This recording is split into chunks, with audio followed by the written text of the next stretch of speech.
Hey guys, welcome back to another episode of Tech Talk. I am your host, Jeff Hootselle. As you guys know, Tech Talk is a show we talk to industry leaders and really experienced professionals in the field of IT from really all across the country in different verticals, different markets, and just really some great thought leaders. We've always got terrific guests on the show. Today is no different. We've got a guy that I love, is super passionate about his job. He's Casey Hossa, who's the CIO with Cardinal Innovations Healthcare. He's got a great track record and experience in the healthcare industry and specifically in IT. He's joining us today from Chicago. Casey, welcome to the show. Jeff, how are you? Thanks for having me today. Yeah, I'm doing great. Thanks for being here, buddy. Hey, from the start, why don't we talk a little about Cardinal Innovations and kind of what you guys do, what the company's all about, and your mission? Oh, I'd love to be able to talk about Cardinal. We're a healthcare payor, Medicaid healthcare payor, as contracted by the state. We focus on 20 counties in the state of North Carolina. And our start is really, and our focus is really behavioral health, because we believe that when you bring together the mind, the body, and the spirit, right, you really can have an impact on an individual. And so my focus there, quite honestly, is finding ways in which we can take advantage of technology to have an impact on our members. And North Carolina is really in a unique place. They're embarking, they've actually been on a journey around Medicaid transformation. And we are on that journey with them, Jeff. And so a lot of the work that we're focused on at this stage is really how do we help modernize some of our core infrastructure and optimize it so that we can more effectively deliver care for our members, everything from care delivery to understanding care value to engagement, as well as the administrative operational components. And on top of that, part of our transformation journey in support of where North Carolina is going is really around transformation and innovation. And we believe that once we have those foundational elements in place, we'll be able to transform. And so, our mission is around healthy and inclusive world, right? Innovate and inspire, right? Bring together a diverse team where we can culturally connect with our members. And I tell you, we've got a great team, and I'm really excited about where Cardinal is and where we're going.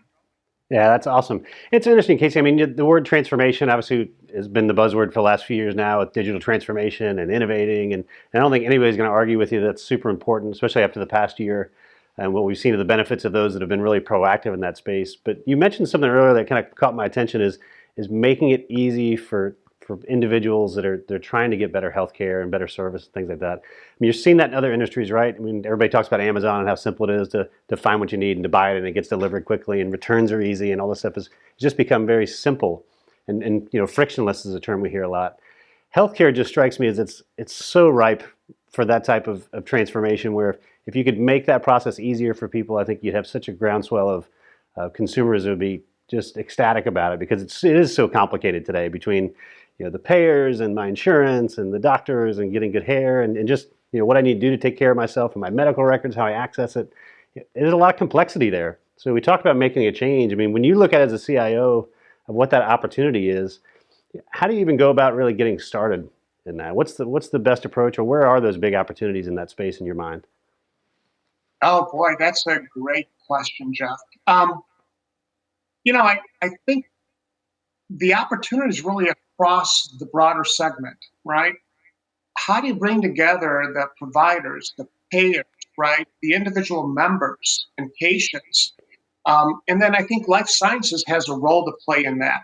And I think for the first time, we're able to bring together information, right, across organizations, because no single entity, I think, can address the frictionless experience, because I think oftentimes the friction occurs because of how those entities come together and try to deliver sort of end-to-end service.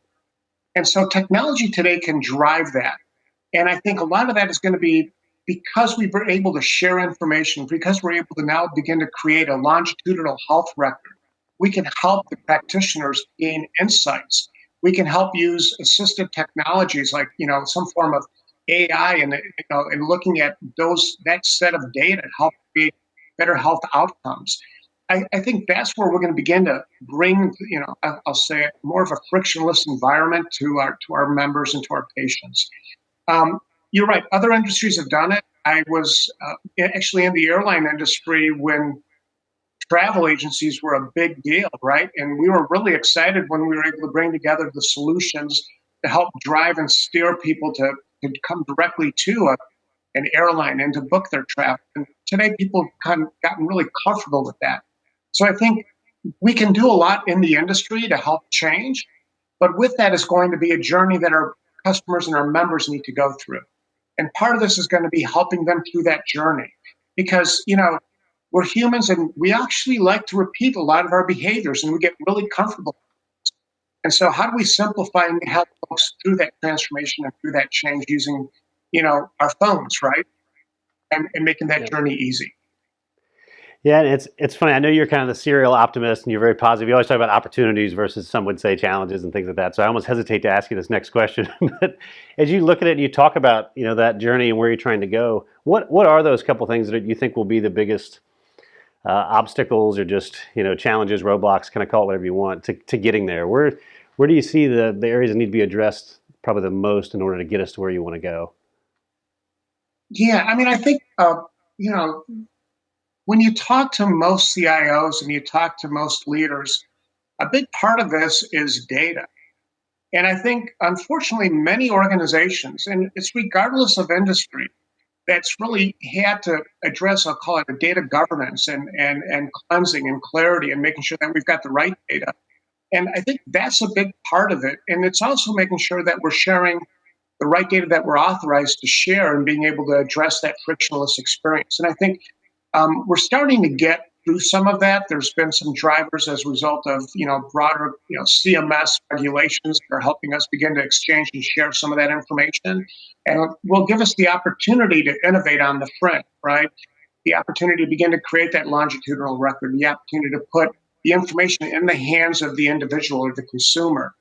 And so I think that's a core element of it. I think the other piece of this, Jeff, is really going to be focused on trying to understand and solve for the frictions that are in front of us, right? And I think every organization and every entity has to begin to identify that very explicitly so that you can begin to address it. And it's not there's no magic pill out there, but I think if we begin to address those friction points specifically, and we start to work through the core of our operations and modernize and get around good data and data governance and the ability to exchange that effectively and with the right privileges, we're going to find ourselves in a much better place to start to put the technology on top to create that frictionless experience. No, that's great. So Casey, I know we've talked a lot about the technology and the opportunities there and some of the hurdles. But I know you look at your job much more beyond just the technology. It's really kind of understanding the business as well as kind of building a team and building a culture. As you look at your role as CIO in the organization, how much focus and time are you able to spend with all the different responsibilities that you have, on that team and that culture and that environment type thing? And what's the importance in your mind of having that and having a really healthy, vibrant culture within your organization? Jeff, a lot of us find energy in different ways, and I find energy through people, right? And I actually find a lot of energy for sort of that emotional commitment to help make an impact in the world and with the members that we serve. And so culture is foundation, right? And one of the reasons that I joined Cardinal was because at the top, right, our CEO and the executive leadership team, the culture that set is really it's a collective team, right? And it's a collective set of ideas that at the end of the day, and this diverse ideas at the end of the day that allow us to bring the right solutions forward. And I try to take that time and get that established within my organization. And I've had the opportunity to bring together quite a few leaders. And I think the more time you spend on establishing the right culture, getting the right behaviors, bringing together the right ideas, helping teach and take advantage of what's available in the marketplace, the higher the reward, right? And I think you've got to be able to disproportionately place time and effort and energies in that space. And I honestly think the rewards that I've seen at Cardinal and in other roles that I've played are just disproportionate to the investment. And so it's critical and core. And I'll tell you, we've got an organization that takes advantage of what's in the marketplace, takes advantage of the ideas, and we've got a culturally diverse organization. And I think that's critically important. And that's really a major topic in the world today, in the U.S. today. And I'll tell you that I think is a strategic advantage. Yeah, I think you're 100% right. I mean, if you have a room where everybody in that around that table looks the same, thinks the same, talks the same, has the same background, you're really depriving yourself of ideas and perspectives and things like that. So it's great to hear you're kind of focused on that and you're driving there. And I love talking to you, man. You're always so positive. You always have so much energy, which is great. I wish we could go longer on this. It never seems like we have enough time. But for folks that want to connect with you, Casey, and want to hear more about kind of Cardinal and the mission you guys have, what's the best place for them to find you and learn more about your company? Oh, we've got cardinalinnovations.org is really, our website. We've got, we're very active in sharing what's going on in the communities and the things that we're doing. I can always be reached on LinkedIn, and I'm more than happy to share ideas and thoughts on things that we're doing, and just help connect people and bring ideas forward. And so, Jeff, I really appreciate the opportunity today to come to you and come to your audience. And I just love the idea of spending time talking about technology and healthcare. So thank you very much for giving me the opportunity to come out today. That's great, buddy. We love it. Casey Hossa, thanks so much for joining us. Hey, thank you guys for joining us as well. Keep an eye out for our next Tech Talk. We're talking to more exciting people like Casey, and we'll catch you then. Take care.